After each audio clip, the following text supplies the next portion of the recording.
As they ventured deeper into the woods, Jake noticed a strange shift.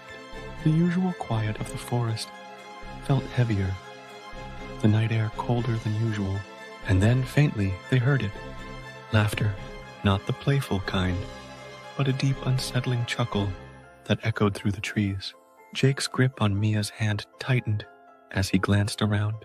She looked at him, her eyes wide with worry, and they slowed their pace, trying to convince themselves it was just someone else on a late-night walk. But then, shadowy figures emerged through the trees ahead of them, a group of men standing in a loose circle, muttering and shifting restlessly. They didn't appear to notice Jake and Mia at first, but the uneasy atmosphere around them sent a chill down Jake's spine. He didn't want to cause alarm, but every instinct screamed that something wasn't right.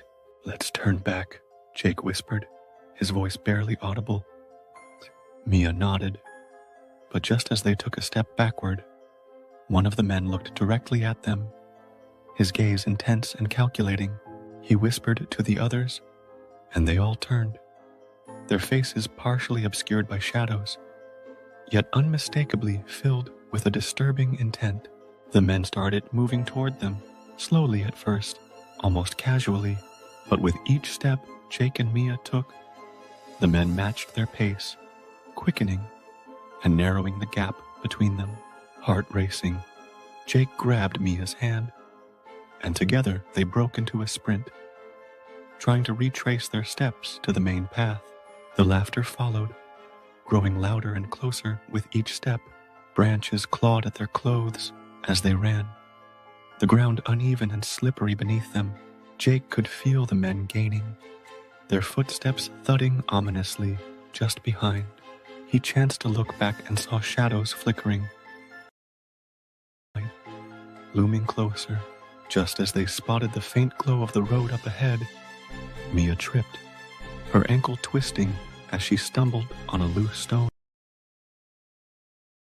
Terror surging within him as they finally reached the edge of the trail. Under the streetlight's pale glow, they didn't stop running. Hearts pounding, Jake turned back one last time, swallowed by the dark trees. From that night on, the forest was no longer a place of peace for Jake and Mia. They couldn't shake the image of those men, the chilling laughter, and the haunting sense of being hunted. Jake still hears those footsteps and sees those shadowy figures in his nightmares. To this day, he warns anyone looking for a nighttime adventure. If you go wandering where you shouldn't, you might not be the only ones out there.